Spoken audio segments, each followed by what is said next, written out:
Hello.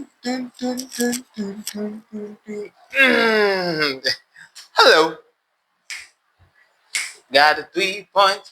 Got the 3 points. We got the three. We got the 3 points. Got the 3 points. We got the three. Yeah, so I don't mean to scare you away with a terrible dance, but all I have to say is I'm happy, Especially after what I just saw in that first half. I have so much to say. I don't even know if I can fit it in one video. It literally doesn't make sense. That is such a good and bad performance to unpack. You get me? I saw one of the most traumatizing first halves I've seen in a long time, and one of the best performances without our best players in the second half. Well, Caicedo came on, and he's the best midfielder in the league, so he doesn't count. But the rest, wow! There's so much to say. I don't even know what to Like start I was from. saying, in that first half, we had no control. There was no pace about the football we're playing. The midfield was hollow. You could just move and play through it at leisure. And Gusto was just a hologram because people were just running off him all the time. Somebody would just ghost behind Gusto, and all of a sudden, Nottingham Forest were looking likely to have a chance. And that was a problem.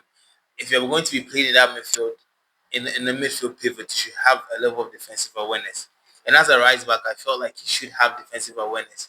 But that boy was disappointing me at everything. The amount of players that run off Gusto in that first half was atrocious. That was a terrible performance. If I were Maresca, would have taken him off. And I feel like if we had taken him off, we probably might have ended up scoring more goals again because if you put, I would have put Santos back into the midfield, taking off Gusto and brought on McGee and then chopped out Pedro. You get me? And if you want to see Caicedo, I would have brought Caicedo on for Lavia. I wanted to have brought on Gittins, but I guess he also helped because initially when he came on, he really helped with the press together with McGee, you get it. So yeah, but Gusto in that first half was giving me aneurysms. And Chaloba, big man, you have to fix that left foot. I can't lie, that left foot should face forward. Like the stomach direction is too plenty. Like as a professional footballer, you're trying to tell me you cannot make a progressive pass with the left foot. That is atrocious, buddy. Brody, that's bad. Like as a Chelsea top defender, you cannot make a forward pass with the left foot. Everything has to go backwards. That's a problem. He was putting Sanchez under so much pressure. He was putting the little boy under so much pressure. It wasn't good. That first half was atrocious. No one was exceptional. The only person exceptional in that first half is my boy. Yes, just a champion. Let's talk. I want to see that boy starting every game now. Like, if you're good enough, you're old enough. This myth that he's too young and he needs time to adapt, man, fuck all that shit. Like, I don't care if I get demonetized, by the way. I'm just saying my mind. Ban all that. Like, let the boy play. Let the boy get experience. Let him make mistakes. Let him get better. Because in that boy, we are sorted for the foreseeable future in terms of centre back. Right centre back, no problem. Joshua Champion is my. Forget Fofana, broski. He's never fit. Let him rest. Let him recover. Let a champion develop. Play him. Game in, game out. Game in, game out. He does well. He has games like this. He was going to make mistakes. It's inevitable. He learns from it. He becomes better. By the time he's 20 years old, he's probably one of the best defenders in this league. Because you see that boy here, his ball progression it's impressive. At 18, the way he can progress the ball down the field is impressive. His defensive awareness is great. The tackles he was putting in was also good, and he's long. That brother is long. Yeah, he's slender man in real life. Put in a couple of pounds, and he one of the best CVs in the league. You get me? So I just want to see him play more, and I don't want to see Gusto in the midfield again. Thank God he got a red card. I didn't think I'll ever be happy that just got a red card, but thank God he got a red card because I don't see him in the midfield. I think Enzo is going to be back for our next game, which is a good thing because none of that. Rich James at right back, yes. That right back position is sorted. It's solid. There's no problem there. Play Rich James at right back, play Kukwela at left back, play just a champion, and then find a partner for him that is going to be able to progress the ball with their left foot. Because Chalaba looks like he can't do it. You get me? That's all I saw in that first half. Backwards passes the whole first half. That was not great. But the second half, though, those changes by Enzo Maresca changed the whole match. That brother went into the changing room, and I'm sure he shouted at so many of those players. And then the moment, you see, I didn't even know what my opinion. Like I said, I would have brought on Magui for Gusto, brought Santos to help Lavia, and then just break Joao Pedro into the 10 because I didn't want to do too much with the substitutions. And I would have taken off Chaloba personally for Joe Hato. But my manager apparently knows better. That's why he's the coach and I'm here just giving my opinions. Doesn't mean my opinions are wrong. This means that he has a different vision. You get me? He bought on Gittins, he bought on Gui, he bought on Caicedo, and the game changed. Gui came on and he was pressing. That's what he's a pressing machine. That boy has a dead first touch. Though I can't lie. McGui, fix up your first touch. Aside that, he's a very good presser of the ball. Lots of energy. He brings physicality into the team, and it also frees your Pedro to drop into the 10 and do what he wants. That's what we wanted to see. Gittins, he came on and he was pressing. He's quick across the grass. You get me? Once the ball is coming to you, he's on you real quick. And Moises Caicedo. And like I said already, he's the best midfielder in the league. There's no debate. There is no wishy-washy. Nah, he is the best midfielder in the Premier League right now. And when he came on, we all saw it. The interceptions, the way he commands that midfield. When Caicedo is in that midfield, there's more confidence playing out of the back because you know Caicedo is there. And he doesn't make too many mistakes. Get me? Midfield general. And he was exceptional again. And Regimes, yeah, he's really coming to. When Regimes was given a captain's armband at Chelsea, lots of people complained, but I think it was a great decision. That boy is a leader. Yeah, the way he leads the team, the way he motivates them, the way he's just a great person. He's a great footballer in general. That's all I have to say about Regimes. He's fantastic. He's great at what he does, and I want him to do more of what he does. You get me? Yes. João Pedro, you had your first shot in 5 matches. Wow, off target. Yeah, I think playing him in the 9 without Kupama behind him is not really the best idea. I think, don't get me wrong, João Pedro can't play the 9, but to play him in the 9 without any form of quality behind him is a crime.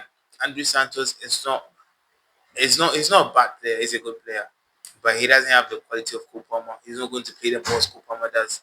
So playing Santos behind him isn't really helping. Neto and Garnacho are head down players. They are not players that link up with the striker. You get me? So Anestava might help him more.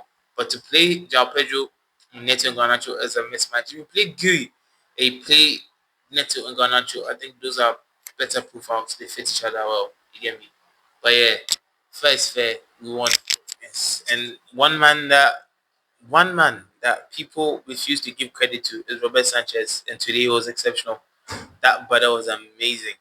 Confident on the ball, no stupidity, no bozo moments. And I've said this already. If that guy can get rid of the bozo moments, he's actually a very, very top class goalkeeper. He's not elite. He's not the Allisons. He's not the Edisons, but he's a very good shot stopper. All he needs to do is get rid of the bozo moments, and he's as good as any other goalkeeper. Maybe not world class, but he's good enough. You get me? Maybe sometimes good enough isn't what you need, but in this case, good enough. The save he made in the 64th minute from that corner kick was amazing, and it kept us comfortable because had that gone in, there would have been pressure on the team. We would have had to sit back and take pressure, which we know Chelsea is not good at doing that. We're not good at sitting back and soaking the pressure, especially when the team is coming off a high. So that save in the 64th minute is it changed the game. It helped us keep control of the game, and it helped us stay confident to get me. So big shout out to Robert Sanchez. It was great. Big shout out to our subs as well. Big shout out to Enzo Maresca. Yeah, proactive changes. 3 changes at halftime, and these are no bozo changes. Changes that actually made a difference. Changes that impacted the game in a positive way. You get me? Putting Neto on the other wing changes. You get me? Fantastic. He didn't actually put Neto on the other wing. I think they just swapped, and then that first goal came about. But being proactive in a good way, bringing on players that I feel like can influence the game. That's what we wanted. You get me? So big ups to Enzo Maresca. Big ups to Sanchez, like I've said already. Big ups to my boy Caicedo, best midfielder in the league. Gittins came on. He didn't really have any chance to show what he can do, but my thing was he was pressing. That was good enough for me. Big ups to Magui, another press machine. That boy he presses more than an iron. He presses more than an iron. That guy is he's just a pressing machine, and I want to see him play more. I think with that kind of press, we will get more chances to play, put more teams under pressure, win the ball back more. Imagine that guy pressing and Caicedo also pressing in the midfield. Blood fire. How do you even play football? If you're a team that plays out to the back and you have Guy pressing you, you manage to find a way to beat that. And then once the central player gets the ball, you turn around and you see your West Nightmare behind you. You turn around and Caicedo is behind you. You get the ball back, you can attack. That's what I'm talking about. Players that press give chance to creativity because the more you have the ball, the more you can create. Sometimes that's not the case with Chelsea, but this season, I think playing somebody who presses up high, like we saw in the Club World Cup, is going to help us. You get me? So we should always. I feel like Maguire should be given a chance. He has potential. He just lacks confidence. If he keeps on playing and playing and playing and playing, I'm sure the goals will come. Yeah, And even if the performance, great 3 points, clean sheet, yes, we progressing up the table. I said we need to go on a run. And now when you look in our last few games, we got a win over Benfica, we beat Liverpool, and now we've beaten Nottingham Forest away from home as well. So it's good. We just need to keep this up. Win against Ajax in the Champions League, and then a win in our next Premier League game, and yeah, build momentum. Just pray that our best players come back, and we'll build from there. I'm not really here to waste your time today. I'm just here to react to the game because I'm very happy. I hope I got enough across for those Chelsea fans who are not really into football but love the team. I hope you get an understanding of how the game went if you watch my content. And yeah, please drop a like, leave your comments. If there's something you want me to add or do for the video, you can share with me as well. And you can DM me on Instagram as well. My links are there. You can follow me on X if there's something you want to tell me.